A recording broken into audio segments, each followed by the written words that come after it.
Paranormal King Radio Network, bringing you the best paranormal hosts and guests,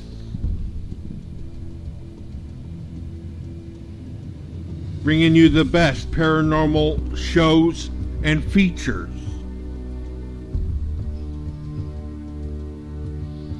playing the top musical artists from around the world.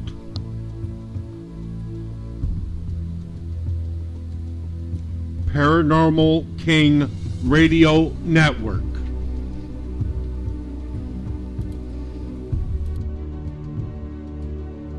With the best paranormal hosts and guests. The best in paranormal shows and features. Playing the best musical artists from around the world. Paranormal King Radio Network. The paranormal will never be the same. Yep. You are listening to Paranormalities and Ponderings with the C.A.S.P.I.R Paranormal team.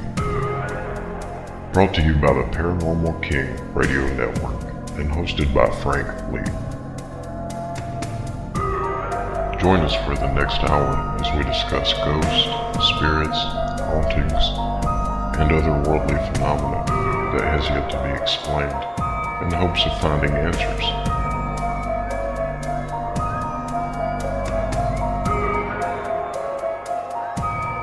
This show is meant to be a resource for those of you who, like us, seek to find answers to the unknown.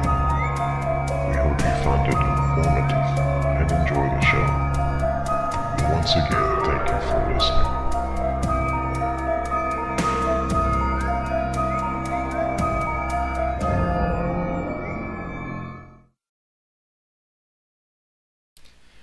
Welcome to Paranormalities and Ponderings. I'm Frank Lee, and welcome to the show tonight. I have with me today Martha Decker. She is an author, a former law enforcement officer, and she is also a paranormal investigator. So welcome to the show, Martha.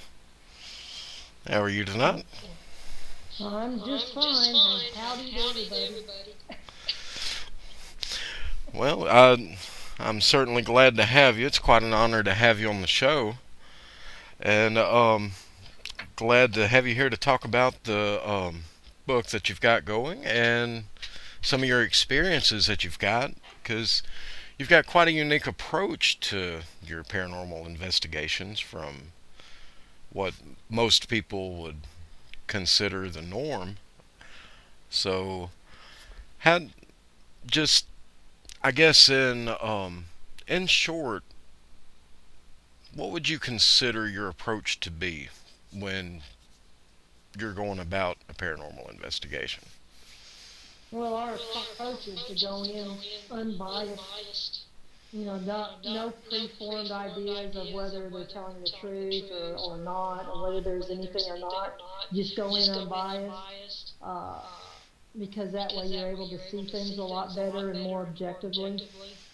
Absolutely. And now now a little bit of background. So that and this is what really piques my interest about some of the techniques that you have. I'm sure everyone would love to know about some of your background of what you did before you came into the paranormal field. Well, it's kind of been a mixture in and out. I mean, I've been interested in the paranormal for a long time, and I was a journalist. And the things I could do as a journalist was law enforcement. So about the mid-'80s, I got into law enforcement and did journalism, and then about '93, I decided to go into law enforcement full-time. Started as a reserve in Texas, is just a non-paid officer. You're the same as all the paid officers. You just volunteer. And that was kind of my way to give back to the community. In about 94, I decided to make the switch for good. And I went full time into law enforcement. And then I retired in '07. But the paranormal's been kind of in and out. And I didn't actually start a group until '07. But I started doing investigations about '99. Oh wow. So, so your whole history, just all the way back, you've been having to deal with people, having to work with the public, even in journalism, with the law enforcement. You're interviewing people, you're working with them, talking to them, trying to find out the story. So that's building up quite a bit there. I can kind of see a pattern there. Yeah, it is. And then in '07, I went to work for the state as an investigator, but on the civil side instead of the criminal side. And once I kind of stepped away from being assistant chief of police and being a detective, I formed the group because, as you can imagine, a defense attorney could kind of, you know, have a heyday with the paranormal and Ghostbusters and all that sort of thing. So Absolutely. so, so it was kept a little bit more quiet. Everybody in the department knew what that I, did investigations, and if somebody came in with something weird, they would usually send them to me. well, now, how often did you get the strange type of cases? How many times would you say, like in a year? I guess. Well, I probably in a department, I only got a couple of them that I can think of, but anything that just sounded like it might be offbeat, they would send to me. And when I talked to them, there was only one really out of all of them that I thought there could be a potential for something. And I was actually going to do an investigation, and then they changed their mind. But it was a young couple with a small child and who was talking to somebody that wasn't there. And it was Oh an old wow. house with a remodel done to it. And when they came and they started cleaning it out and doing some more remodeling, like replacing carpet, different things like that, the people that were doing all that actually found a bag of bones in the house. Oh wow. And that's when they said things started picking up, and who knows if those were animal bones or human bones. Because my question to them at the time was, well, what did you do with them? And they said, well, they just threw them out in the junk pile with everything Oh else, and they no. just got hauled off. Oh no was my thing exactly. Uh, so I kind of explained to them about what to do should they ever find any bones again over there. And the Right. worst thing being, call the police department. Right. Don't throw them over the fence in the neighbor's yard or in the junk pile. Exactly, because that could have been, from somebody murdered out where I lived and worked, because people go missing around here. And Right. when you live on a lake, you never know if they were to drain it, how many bodies you would find. Absolutely. So, Absolutely. I can relate to that myself, living here on the lake, and back in my fire department days. I can't tell you how many drownings just in in one summer season we would average. And uh, it, I I know exactly what you're talking about because I was on the fire department too. I was head of the rescue search and rescue team, but I also drove the engine, you name it. I drove every apparatus we had,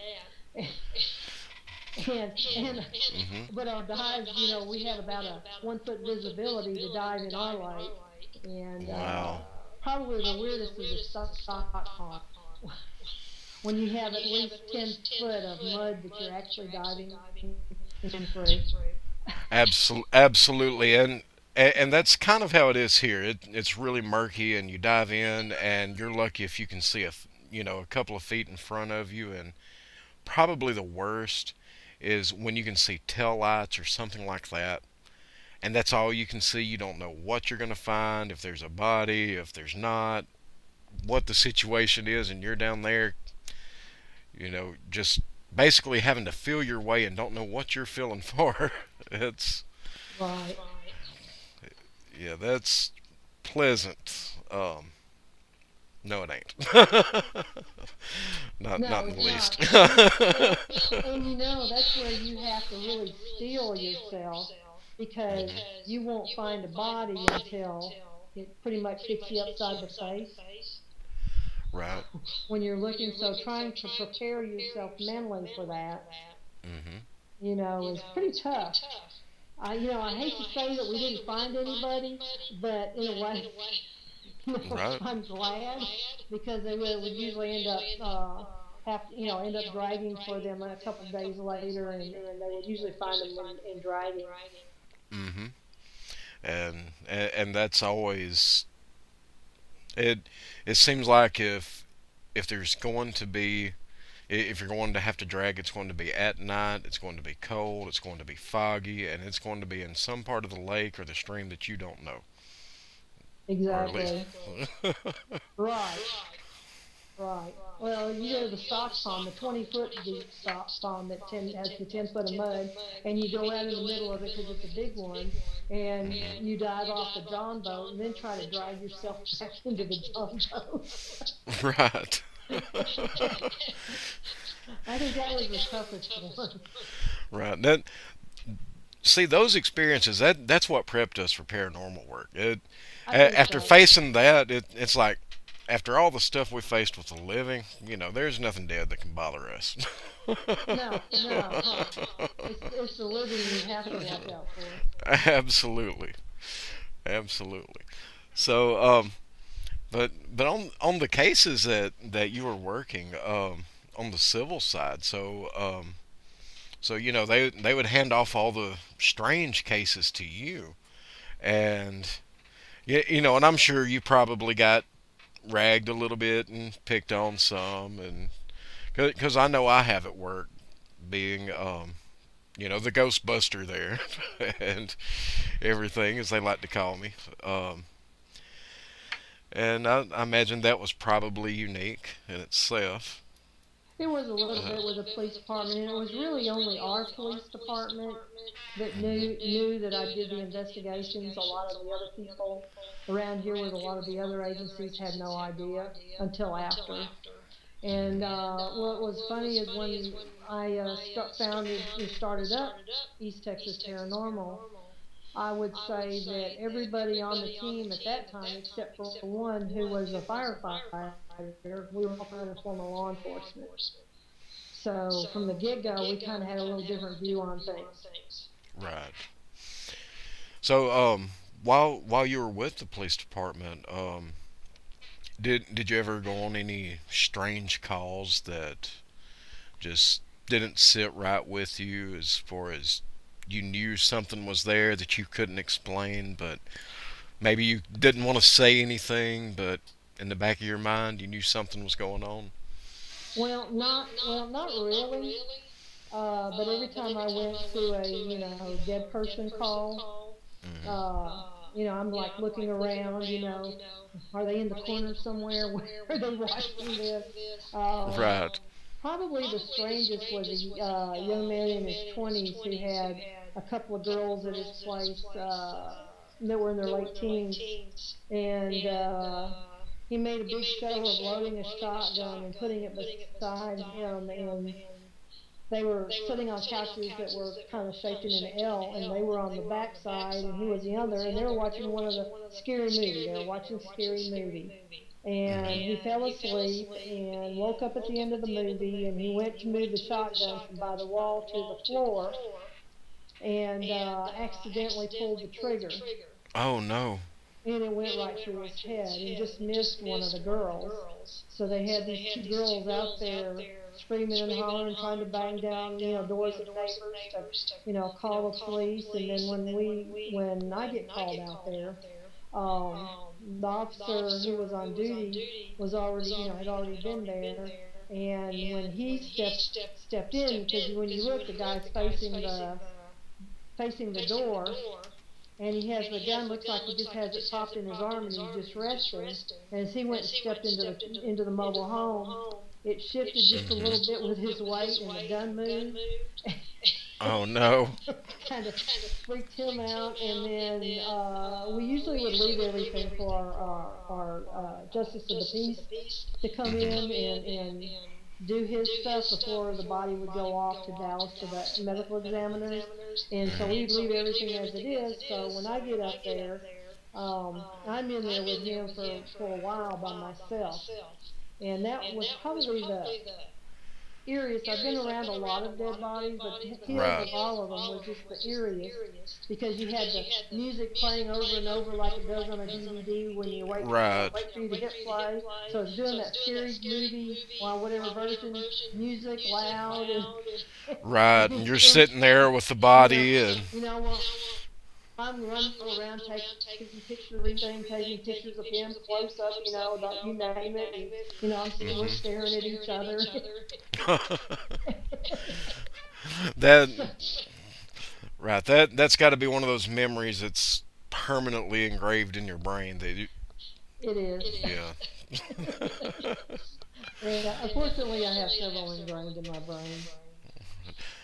Right.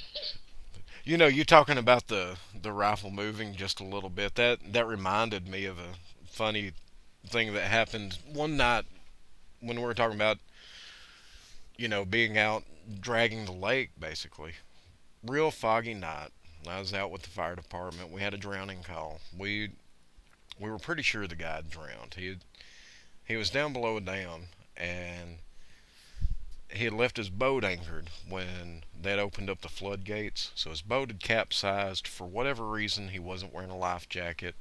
He got swept under in the current. So we had dragged the lake for hours and hours. And it's 1 o'clock, 2 o'clock in the morning. It's cold. I remember I was in turnout gear and I was freezing. And you being a firefighter, you remember that turnout gear, it has to be cold before you freeze in it. Yes. And it's foggy as can be. You couldn't see. We're out on the lake, not familiar with the area. Well, I'm on the boat with a rookie. This was only her second call. And she gets to be the lucky one to find him. And now keep in mind, him being in the water, it being that cold, of course by this time, rigor mortis is setting in. And, it's not too pretty, to say the least. Well, she's pulling him over the side of the boat, and as she's moving, sometimes the spinal fluid will shift just a little bit, and it'll cause him to jerk. Well, as her and one of the guys are pulling him over the side of the boat, they feel him jerk. They throw him back in. And I'm sitting there. Why did you do that? And they're like, well, he moved. It's like, well, what are you doing? If he wasn't dead when you found him, are you going to make sure he's dead before you pull him in the boat? What's the thing? But it just reminded me of that particular story there. Right. But but so now I have to ask, what initially sparked that interest in the paranormal for you? Well, I can't really go back to one incident. I just know that ever since I was young, I've been interested. I've had unusual things happen, or I've experienced things I couldn't explain. So it just has kept it fueled back. Probably I was about 4 years old, between 4 and 5 with the first incident. And, it's not a constant thing, always happening. Sometimes I go a year without anything. And when I was in high school, there was a lot more activity with things. And then it just has kind of continued on. When I was a junior high, I'd say probably when was about 11, 12, I started reading everything that I could. Of course, you realize this is back in the 60s, Right. barely 60s maybe. But Right. I was reading everything I could get on Edgar Casey, on Ed Lorraine Warren, on Uri Geller. There were several people that were in the forefront back in the 60s, 50s and 60s, and Right. even in the 70s. And I just was reading everything I could because I had unexplained things happening. And I was in Memphis, Tennessee, and I didn't really have any mentors or anyone. I read as much as I could find. And I did have a high school friend the last couple of years of high school that we both had activity going on when we were together, and that just kind of kept my interest. Well, Memphis is a very active town. From the times I've been there, and every single person I've ever talked to that's lived there, I don't know of anyone personally that has been through there for any period of time that doesn't have some type of ghost story from Memphis. Well, I grew up down the street from Elvis, so Well, so. I have Elvis stories as well. Oh, okay. Well, now, do you have any Elvis ghost stories? No. Well, yeah, my sister and I went back after about 18 years and we took the tour of Graceland because we've been to Graceland, but that was when we were alive. And as we were going across from the museums and stuff to Graceland, we popped off something about we had just seen Elvis down at the Crystal Hamburger place or something. Some people didn't like that, I'm afraid. So that was my Elvis ghost story. So that I'm still convinced that he's on the spaceship with Jimmy Hoffa, Could be. right there next to Bigfoot. There you go. That's my There, story, and I'm sticking to it. there you go. So, so yeah, so you had all these experiences, and that kind of built up your curiosity, and you're studying it. You're in a haunted town with tons of activity, and so there's the curiosity. You're building up this knowledge, and then you move into a career that puts you in that position to interact with people, and to where it's your job to find out what the story is. So I imagine not only did that help you with people, but I imagine that helped you out quite a bit with paranormal research. It And did. It did because I'm so used to having to research and hunt and look for things. I spent the last 7 years with the state. One of the things I had to do was locate people that didn't want to be found, and I was pretty good at that. right, Except, there one, I guess probably the most paranormal thing when I was with the police department, there was a story in Henderson County, Texas, about the Humphrey family. And 1898, all the men in the Humphrey family in this one in Henderson County were hung. The lynchers that did it said it was an accident. The Texas Ranger that investigated said it wasn't, except for the youngest one who was like a toddler. They let him live, and that was because of a constable that went in to see about some pigs that were stolen. oh And wow, and that area by me at the time was like going into a Louisiana bayou. Some come in and some never come back out. right, So that's a real interesting story. But the cemetery is over on this one road, which was behind the water department, and they would have fests at the water department sometimes. And people that lived on that road would say they saw one of the Humphreys walking up and down the road. And I cannot tell you wow, over 15 years how many times I tried to catch them, walking the road. In fact, I would sit at the very, very back of the cemetery. When I would do a night shift, maybe at midnight, 2, 3 o'clock in the morning, I'm in the dark in the very back of the cemetery, and from right, there I can see the water department, I can see the highway, so I can watch. I can see a store. I can see all that. Yeah, I'm really looking for the Humphrey who walks. And right. I never see him. So never in all that time. I'd roll down the window and talk to their headstones, and they just didn't want to. He just didn't want me to see them, I guess. Right, I can imagine. So, but I don't know how many officers sit in the back of a cemetery in the pitch dark, the middle of the night. Right, I can imagine that that's probably some of the most interesting stories that you can find is to find the night shift officers. I Exactly. you, Exactly. You'd be amazed what you could see when you run through a city dark. And there were neighborhoods I could do that after certain.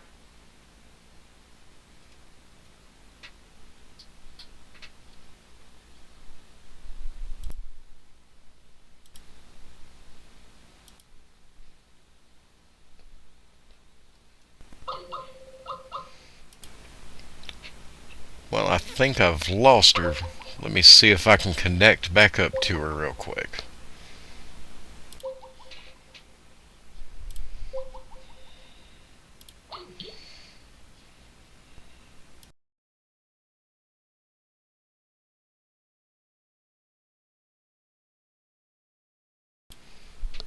Yep, we're having some technical difficulties.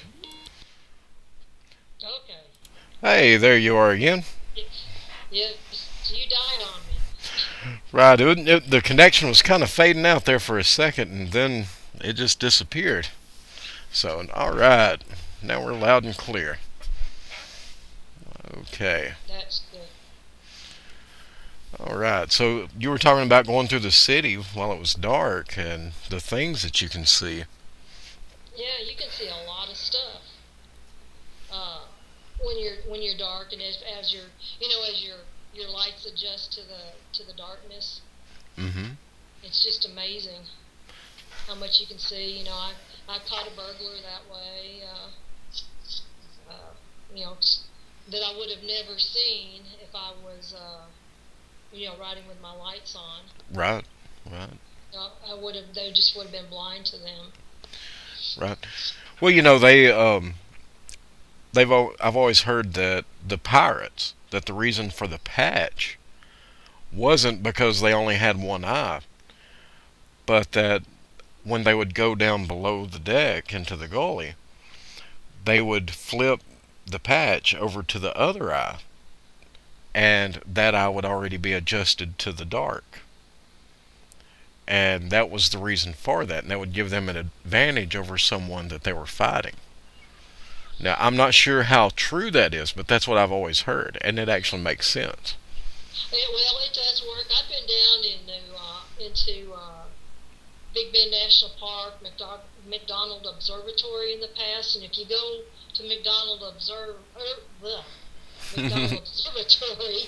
which is over by Martha, with the mysterious lights of Martha, Mm-hmm. And you go to some of their sky watching parties, that's one of the things that they will teach you, is that if some headlights were to come up towards you, close one eye, and you'll save the night vision in that one eye, so it won't take you as long to readjust to the darkness, when the light goes away. Oh, there may be some truth to that old tale then. Yeah, so I guess, and it works. I've done that for years. When I'm out driving at night, and when I was working patrol, and somebody would come around and the lights would seem extra bright, I'd always shut one eye and, keep one eye on the road.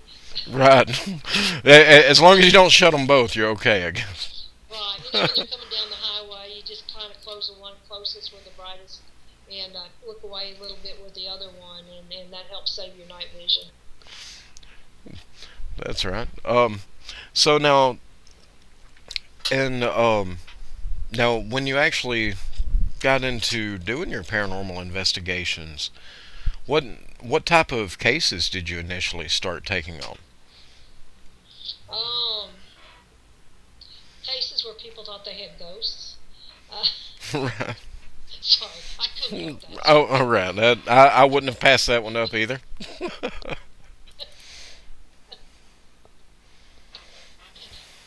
Or people that call and think that they have demons. The majority of the people that call when we do an in-depth interview, Mm-hmm. We help them understand that there's nothing paranormal at all going on. Right. Because in a lot of the cases, there isn't anything. One of the things that we ask people at the very beginning is, do they watch the paranormal shows, and if so, how many of them? Mm-hmm. Because what I seem to have found is that when somebody calls and they watch like every show on TV, Mm-hmm. the first thing that comes to mind when they hear a little creak or groan in their house Mm-hmm. is that it's paranormal. Right. Where when I hear something, I go to investigate. If I place this out, investigate. And P.I.R. from in the beginning, that's only when I have ruled out everything that I could think of, that it could be do I think that possibly there's some activity going on? But you've got to rule out everything first. Where I know some groups, especially newer groups, people that haven't been around long enough, maybe they don't have enough training yet. Right. Somebody calls them on the phone and they listen to that person's story and they believe that story 100%. Right. And they're rushing over there to do an investigation without doing a real in-depth interview, but to do the investigation with a sole intention of proving what that person said is true. That's why it's so important to go in totally unbiased. Right. No opinions formed. I mean, sometimes you'll have some, because sometimes I'll talk to somebody on a phone, and sometimes I'll, get an idea that, maybe this is a little goofy person, but Right. I also know just because they're goofy doesn't mean that they're, they might not be having problems. So I tell people sometimes I feel like I'm doing a bookend at the jail. Right. The questions I start asking, but they're all questions that you need to know to help you make an informed decision on anything. Plus, by asking for a lot of detail, you're helping with that potential client's credibility because they need credibility as well. Absolutely.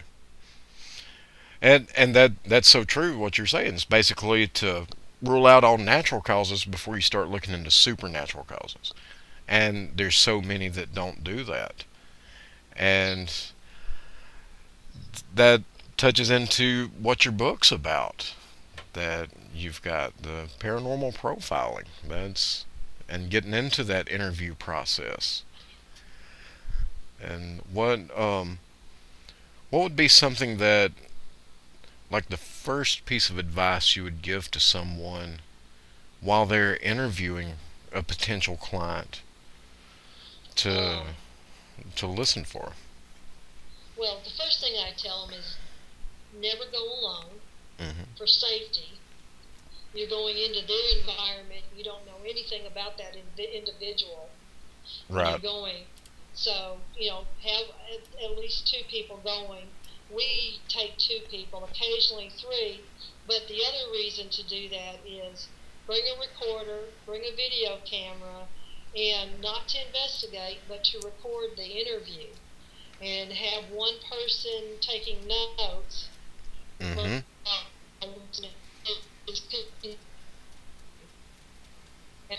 Interview, watching the demeanor of the person that they're interviewing, while the other one's taking notes.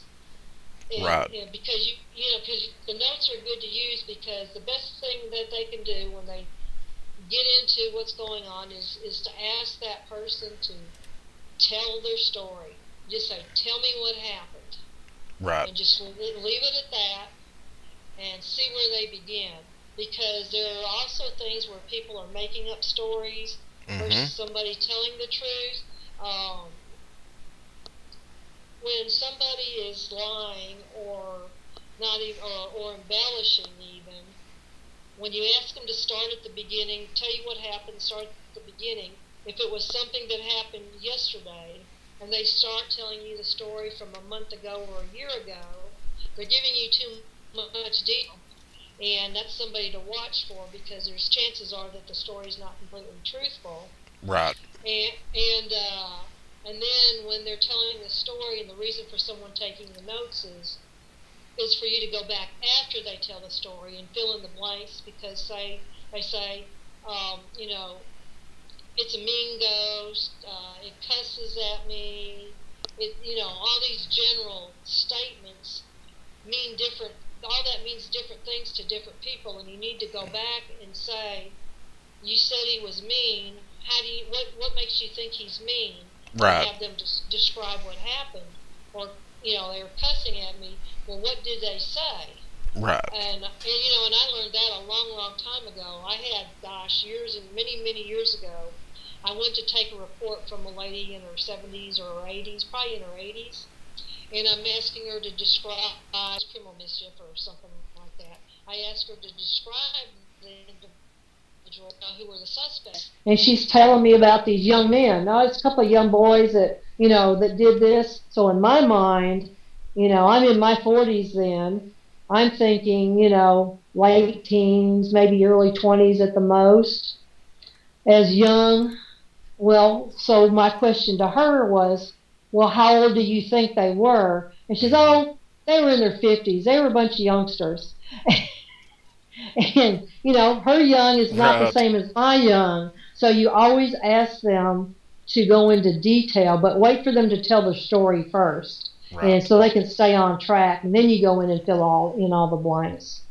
Absolutely, that's good advice. That's because that's so easy for someone to stop someone dead in the middle of their story, and then if you do that and you try and back them way up and ask them about something that they said back then, it's easy for someone to go back, then they lose focus, they forget what they were going to say, and they might forget an important detail. So Exactly. that's great. That's why it's important to ask them, have you been arrested? Are you on prescription meds? Are you on drug? Were you using drugs? Absolutely. Because all of that can play into the investigation as well, and into their credibility. That's right. And not to mention the psychological or the mental effects of some medications. They could have medications that are mixing, that they'd have environmental effects that you may find. We've seen cases where we went in, there was bad wiring in the home, and the EMF levels were so high that it was causing the client to have just severe headaches, and there was black mold in the place. Once the landlord came in, fixed the wiring, got rid of the black mold, all of a sudden the paranormal activity stops because the physical conditions, the ailments that she was having as a result of that stopped. Exactly. We've had several like that as well. We had one that, in reality, what she wanted was to get out of her lease Right. by being able to tell the landlord that the apartment was haunted. Right. And you will run into that. And she was saying that the light bulb keeps blowing in her daughter's room. Well, when I go in, it was some HUD housing, old complex, kind of worn out, and there's a single light bulb that's dangling from the ceiling. It's not even, the base of where there should have been a fixture wasn't even attached to the ceiling. Hmm. And I look at that, and that's old. The wiring's old, and I tell her, what bulb are you putting in there? Because I'm explaining to her that she's probably putting in too much wattage. She needs to Right. go on a low wattage bulb, because every time she puts it in, it blows. So that tells me there's either a short, or she's putting 100 watt in that can only take a 40 watt or something. Right. And people don't maybe sometimes don't think about that. Plus this was in the daughter's room. The daughter's room had the electrical panel in one closet, and there was high readings in there. Hmm. Mom's TV was in against the wall to the closet on the other side of her room, and if that TV was on, there was even higher readings in there from the TV. Hmm. So you explain all this to them, and I think the final reason that the landlord let them out of their lease was they kept calling in the maintenance to come do things, and the last Oh straw no. where the maintenance guy refused to come back again was because they slammed the door and locked him in. Mom did, and tried to act like a ghost did it. Oh no. And that is an excellent point, because there are some states that have the the lease laws and even the real estate laws Right. concerning haunted houses. And someone may be calling you, they may know that their house isn't haunted, there isn't any activity there whatsoever, they know this, they're full aware of it, they're calling you to trying to get out of their lease or to try and walk away from a mortgage. And that's a very good point. I'm so Exactly. glad you brought that up. Yeah, they either want to do that, or they want to be on TV. They And want to be on a haunting or my ghost story, or any one, any number of shows, or they have a commercial business and they want you, so you have to watch those as well. Because then Right. they want to say, so and so's team declared us haunted, now instead of $50 a night, come for $150 a night. Right. So you have to Absolutely. watch, you have to watch for all of that too. It's a shame that you have to do that, but you do have to be aware and understand that not everybody tells the truth. Right. That's definitely that's definitely a good point, because there are people that will take advantage of any kind of claim that they can get, and especially if you take some of these cities that are notorious for hauntings, like for instance, if you go to St. Augustine or Savannah, some of those cities where just about every place that you can check into, every bed and breakfast they claim is haunted, every hotel's haunted, or and you it gets to the point where you have to wonder, is this place really haunted, or is this for the people that are looking to stay in a haunted place? They're saying, hey, come stay here, we'll charge extra. you know Right. so and Right. It's like there's a city that we worked with, and we actually investigated several of the city-owned buildings for activity, mhm, and and they set up a public reveal at the library, and that was interesting, and we actually enjoyed it because it was packed full of town, residents. It's a small town, Bible Belt, so it was kind of interesting. I've talked to mhm, some people that went and kind of walked out and wait to hear the whole thing because just want to get what they believed. But right, we didn't find anything. So while we're there, and I told them from the beginning that we may or may not find anything, we'll still do the reveal, and we're not going to tell you until the reveal right, if we found anything or not, because it's a good time to educate people exactly. um about many things. and we got a question from the chat room, that wants to know if you work alone or if you had a team in place for the investigations. East Texas Paranormal is a team. And sometimes I work alone. Well, I never work alone. I always have somebody with me. Right. Sometimes I work with somebody else on something, and sometimes it's our team, and sometimes it's just a couple of us on the team. We have a diverse group within our team. We have people that were in law enforcement. We have people who are firefighters. We have people who were with MUFON in the past. We have some psychic mediums. So we try to cover everything because paranormal is pretty much, anything that's not explainable. Right. and So, and that's great. Now, a little bit more. What are some of the other subjects that your book, Paranormal Profiling, gets into? well, the whole book is on interviews. I talk about some of our past cases. I've touched lightly on a couple of them that are in the book. Um, we have examples of interview questions in there. We have an example of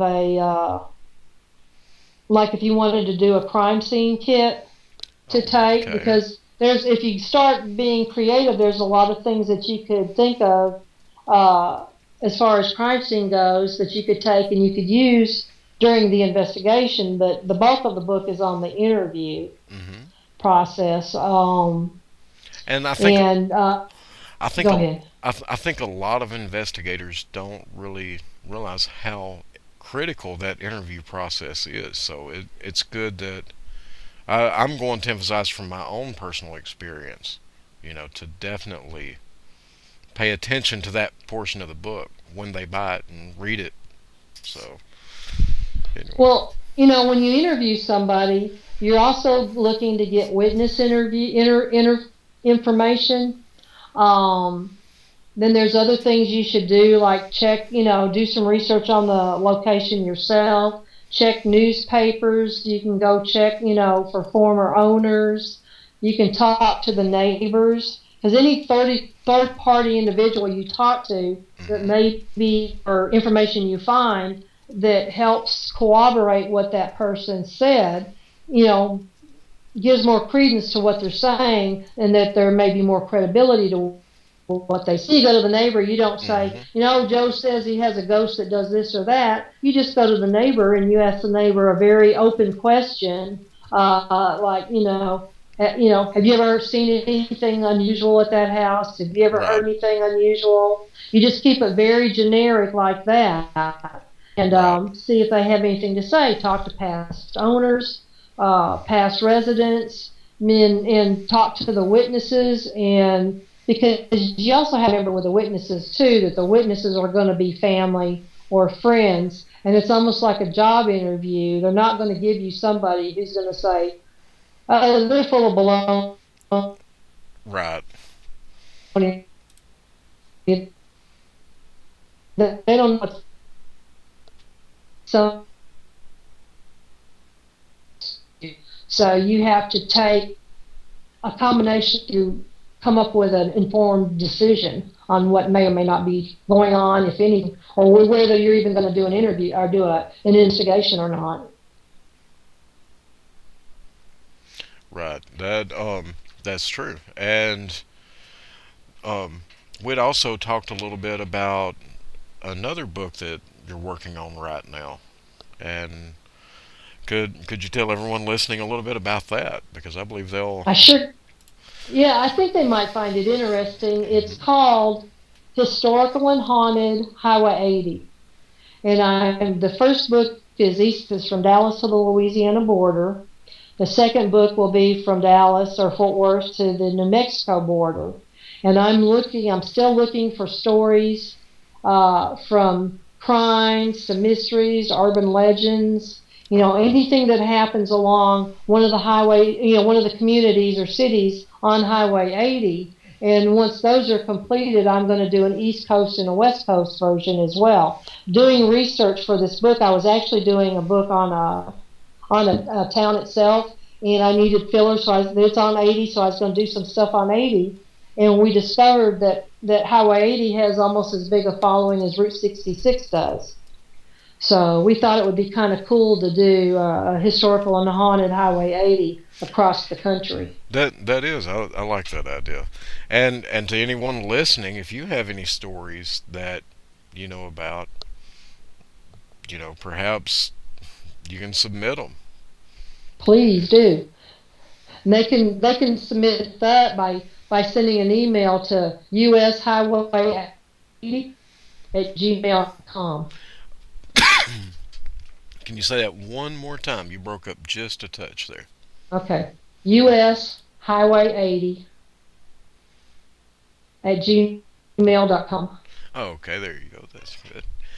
And that's quite a stretch there, going, all the way from Louisiana all the way into the New Mexico border. So I'm sure there's going to be plenty of room for lots of stories. Yes, there will be. There will be. And it'll probably take a few years to get all four of the books done, but hopefully the first book will be out sometime this fall. So, And so are you seeing a certain theme to a lot of the stories that you've got so far, or certain patterns, or anything? well, I well, yeah, they're all about. Most of the information I have is about your urban legends or type things, ghost stories. You can't necessarily prove are they true or not, and we're not investigating everything to determine whether it's true or not. We're trying to put out the information just so it gives people information that they can go and research on their own if they want to find out more information. What I'm looking for is more crime, Hmm. more unsolved, or solved, but mostly unsolved, murders, anything, it was kind of anything mysterious. Right. Okay. Right. Because and that's good that like you said, it's even if it's something they're not sure if it happened or not, even if they think it may just be an urban legend that they can't prove, that it's still good to include, because there's so many that are based in truth. They might have a few details that have gotten maybe distorted a little bit, or out of place over the years, but it's based on a true story, but the details aren't documented, and it's just something that it's impossible to go back and really prove. It kind of becomes that Exactly. it kind of becomes that hearsay over the years, so to speak, I guess. Yes. Yeah, we have a few of those that we may never know if there's any truth to it or not. Some of them, we're trying to determine if they are or not. Right, and those can be some of the toughest ones. Um, and also, you had mentioned the another book in the paranormal profiling series that you were working on. Yes, probably in about a year, I'm going to do an advanced paranormal profiling that'll be uh, uh, maybe check off too, because it's such a too. And the new book, when I redo it, it'll be more advanced. It'll have advanced ideas on what to say, what to ask, what to look for. Right. So basically, the paranormal profiling that's out now could basically be considered the 101, and the one that you're working on now is going to be the 201. That's the advanced. The you know Right. Right. I've learned this book. I'm ready to move forward. I'm ready to learn more, dig deeper. So, and you're saying, here you go. Exactly. Exactly. That's exactly what I'm gonna do with that one. Right. And to us readers, we definitely appreciate you doing that. So I'm a firm believer. If you're someone that has knowledge of things like that, it's great to share it, because so many investigators that they can use it in not only paranormal but in so many different aspects. They may use it on the job sometimes. They you know Well, I had a couple of reviews on Amazon, because you can find the book on Amazon, Barnes and Noble. You can get the hard copy, you can get the Kindle, the Nook, several different versions of it. So it's fairly, easy to find. But what I've been told during my presentations when I speak at conferences or with a book is that it's something that they can apply. And I've had people that are in, the private sector who are using it within their job now. One guy took it and he's using it to train some of the others. He's in internal affairs type with a private sector, with a commercial hmm business, and help to train his people how to interview when they right. do reports. And so, yeah. Right. So this is something that's not just going to help strictly for the paranormal. This is a multi-purpose book.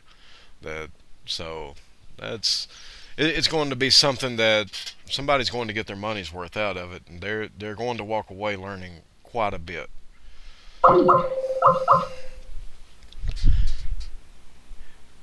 And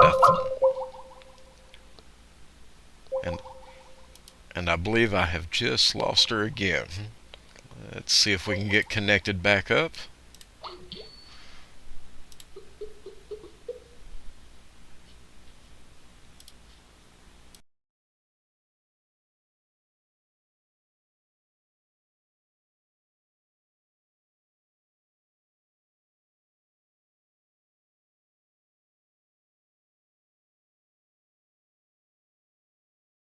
See, we're still having just a few problems there.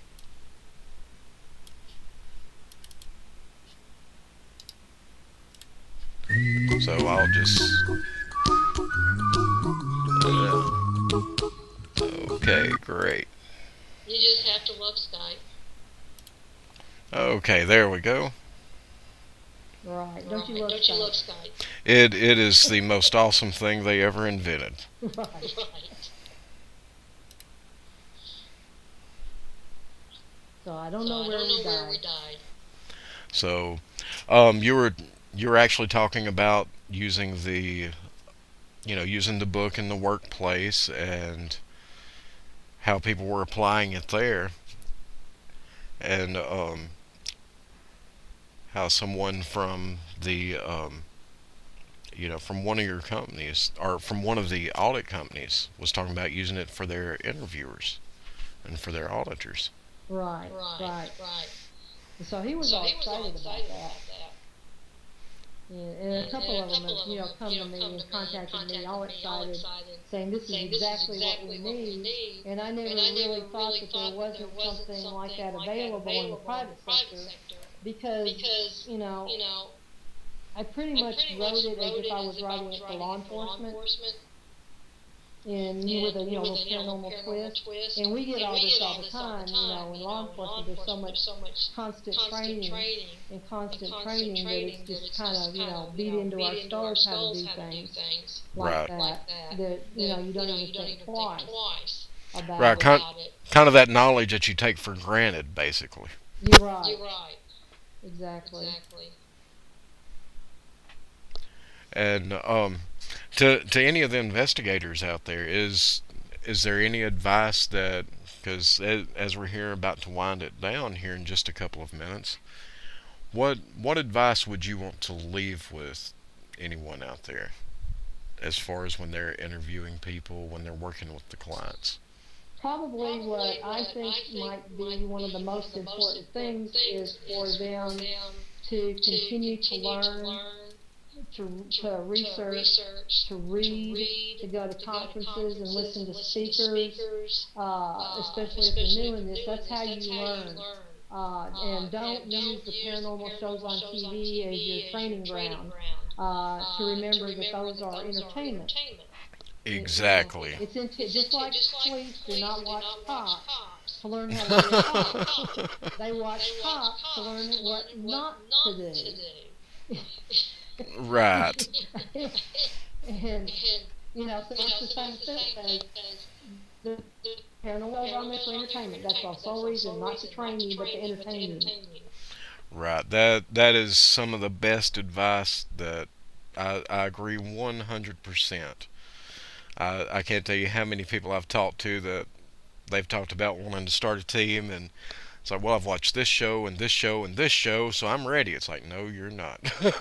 No, it's not, and I know that the younger generation we got to may not read as much as the other, but with a lot of stuff available on Kindle or on Nook, they need to read. They just if they're serious about it and it's not a game, they need to read. They need to learn. Talk to some old farts that have been around for a while. Sit in and listen at some of the conferences to the speakers. Don't just go to hang out, but go try to learn something. Absolutely. Excellent advice. That's educate yourself as much as you can. Prepare yourself. That is like I say, that's definitely great advice there. It'll help keep them safe, it'll help keep them informed, and it'll help keep some of us from having to go in after they leave to clean up a mess.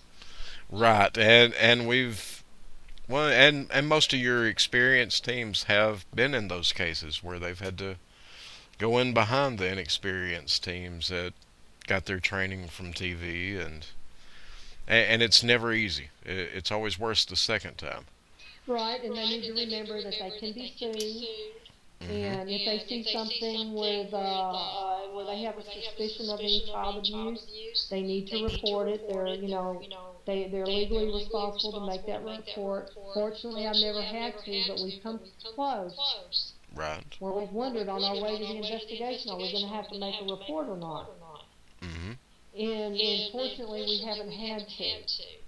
But it's not that will never come, but they need to be aware of liability and being sued and just their entire responsibility that it's not a game. Absolutely, and it carries a big responsibility especially when you're going into someone's house.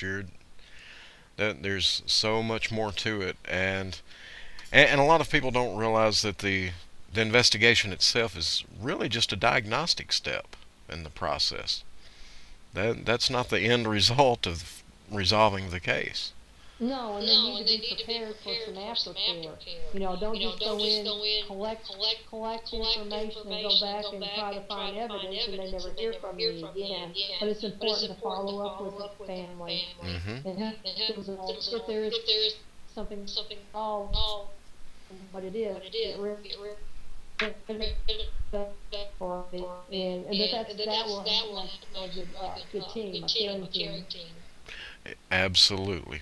Absolutely. That is excellent advice. Well, Martha, it has been excellent having you here on the show, and I appreciate you coming on. Oh, And anytime. real quick before we go off, if you don't mind, give out your website address where they can find more information about your book, where they can buy it. Okay, they can go, just do a search, just go to Amazon or Barnes and Noble, or just do a basic Google search and put in paranormal profiling, and you'll get a link to the book.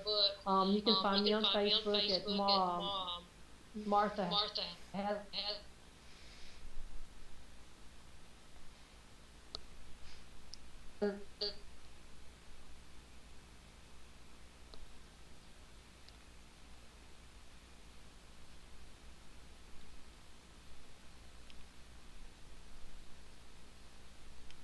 That one will have information in the future on it. Okay, you were breaking up right there, right through the address there. Okay, which one? The one from MarthaDecker.com? We have that one. We have the ETXHaunted.com. ETXHaunted.com for our team, East Texas Paranormal. And you just find me on Facebook. Okay, look on Facebook, look up Paranormal Profiling, and look up Martha Decker, and that'll get them in touch with you. You got it. All right. Well, I certainly do appreciate you being on the show, and it's been great having you, and hope to have you again sometime. Well, thank you. I enjoyed it. All right, great. And I appreciate everybody for listening tonight, and hope you enjoyed the show, and we look forward to seeing you again next week. Thank you for listening to Paranormalities and Ponderings with the C.A.S.P.I.R Paranormal team, brought to you by the Paranormal King Radio Network. We hope you enjoyed the show, and will tune in again next Tuesday at 6 p.m. Pacific Standard Time, 8 p.m. Central Standard Time. Please be safe as you're out there, especially if you're investigating the paranormal. Take care, have a good night, and happy huntings. Thank you again from the C.A.S.P.I.R Paranormal team.